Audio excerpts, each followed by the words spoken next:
What's up, Tesla family? It's Ray J back with another video. And in this one, I want to break down what's happening with the Tesla SPY in the overall market. I'm going to break down some important news that came out involving Chinese tariffs, not to mention an update about the Cybertruck. But just know that I am not a financial planner, so make sure you take nothing I say as financial advice. And also, if you guys can, please check out my Moomoo link. If you deposit $100, you're guaranteed 5 free stocks. If you deposit $2,000, you're guaranteed 30 in total. And the offer ends very soon at the end of March. Anyways, as far as the market is going, looking at Tesla, we're trying to hold our 200 EMA right over here at this 386 area. As long as we can try to hold above this as we're shuffling right now, this will have an attempt to try to push to about that 390 zone, eventually some higher levels. But whether or not this happens depends on some data and factors just like that. Know that today is Tuesday, February 4th, and we have some big data coming out at 10 a.m. This may cause a big move for Tesla, SPY, and the overall market. So we have the JOLTS job openings and job quits report coming out. This will give us more insights about how the labor market is looking. So please keep that in mind, guys. Get ready for some volatility once the JOLTS job openings reports come out. It'll also help us understand job quits just to see, the strength within the labor markets, which is very important for the Fed's policies. Expect some volatility at 10 a.m. once this data comes out, so get ready for that. Some good news did come out, at least for the Cybertruck, okay? Despite the political uncertainty right now, okay, one thing that's pretty decent is the fact that the $7,500 EV tax credit has survived so far. Obviously, Trump just became president, so it's going to take time for us to see changes, at least for that. But I just wanted to say that for now, it's surviving, and the Cybertruck just qualified for it. So now this all-wheel drive Cybertruck starts at about $72,490 with the federal tax credit. That's a big cut from the unsubsidized price of about $80,000. That's not too bad, if anything. If you even throw in the $1,000 referral discount, the price drops to about $71,490. So we're seeing headlines coming out involving the Cybertruck, which is now qualifying for the $7,500 federal tax credits. That is good news for them, and this could help incentivize more growth for the time being. Not bad whatsoever.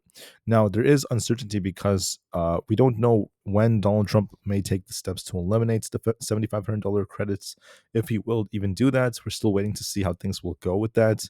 So far, he hasn't he hasn't done that. He hasn't eliminated this yet. So we'll see. We'll see how long this lasts. But for now, just know that this is a good news. There was some negative news that did come out, though, involving China.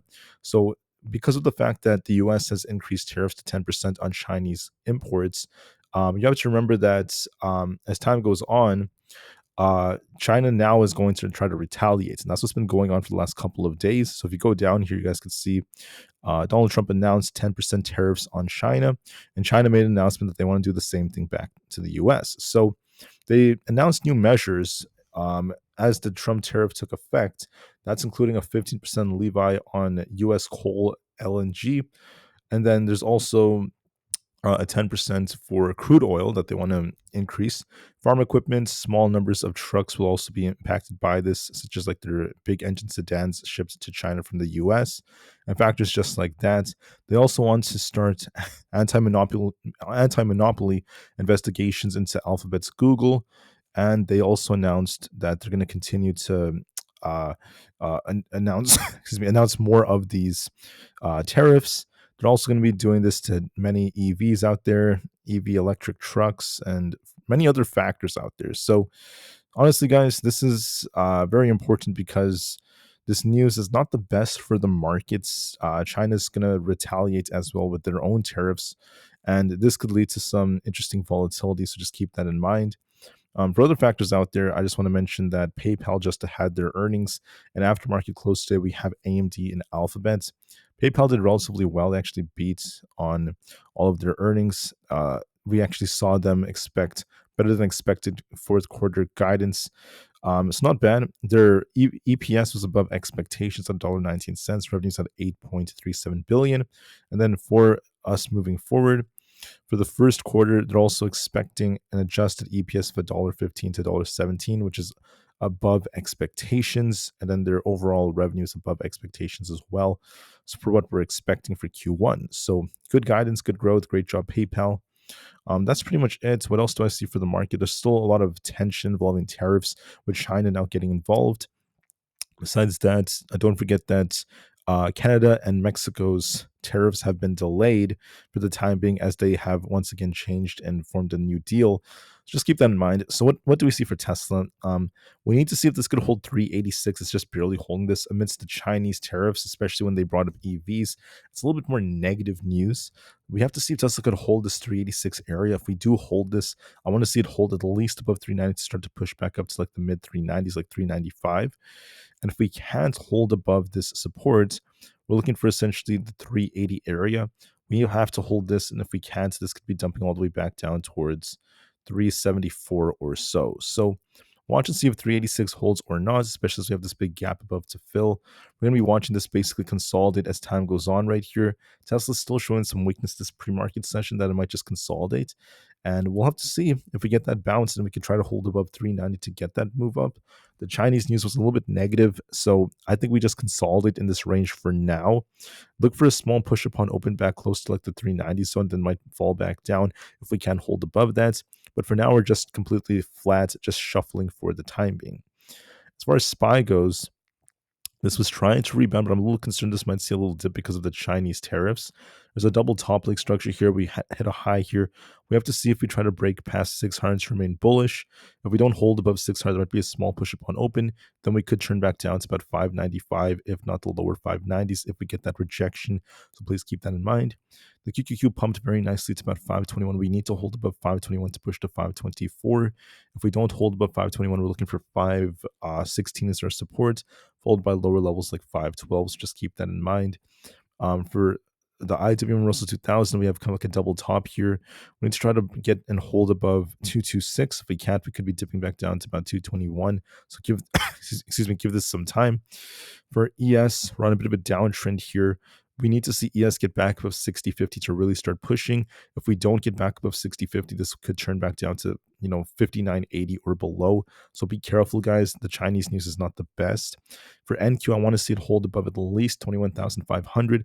If we don't do this, this is going to be at risk of dipping back down to about 21,250.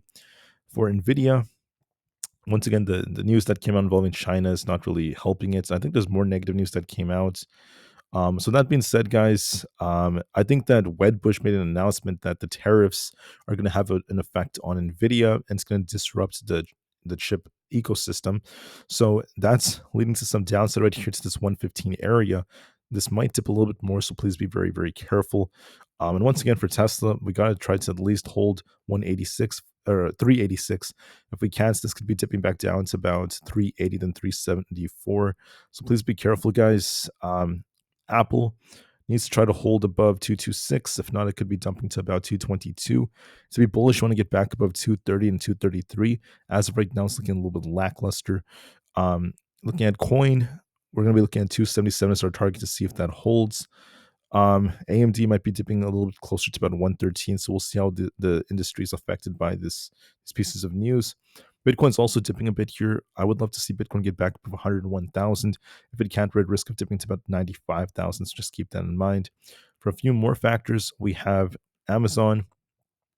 Amazon is stuck between 235 and 240. If we lose 235, we're looking for a much bigger dip, but otherwise we're just completely range bound right here. Meta has this resistance at 700. We'll have to see if we hold above it. If not, we're looking for 685. For Microsoft, we have this resistance around this 412 area. If we break past this, we're looking for essentially 418.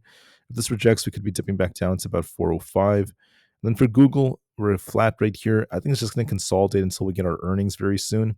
So look for some consolidation right here. Might try to push a little bit more to about 205 before it returns to 202, and it might just shuffle for the time being. But wait for earnings causing a much larger move. So as far as Tesla goes, guys, I'm a little concerned about this. We're just barely holding 386 now. We got some negative news involving China trying to increase tariffs on a lot of imported U.S. goods. So that is leading to a lot of volatility right now. So there might be a bit of a dip coming. So please be careful with Tesla, guys. We're just going to shuffle right here at this 386 area. We're going to be at risk of dipping. If we end up losing 380, there's going to be a much bigger drop coming. So please be careful. And then watch for volatility at 10 a.m. as we have the JOLTS job reports coming out. So with that being said, I thank you all so much for listening. Have a good rest of your day. Watch your levels just to be safe and be prepared, guys. There's a big shift in economic policy that's still going on. Thank you for listening, guys. I'll be back in a couple of hours for another update, and peace out.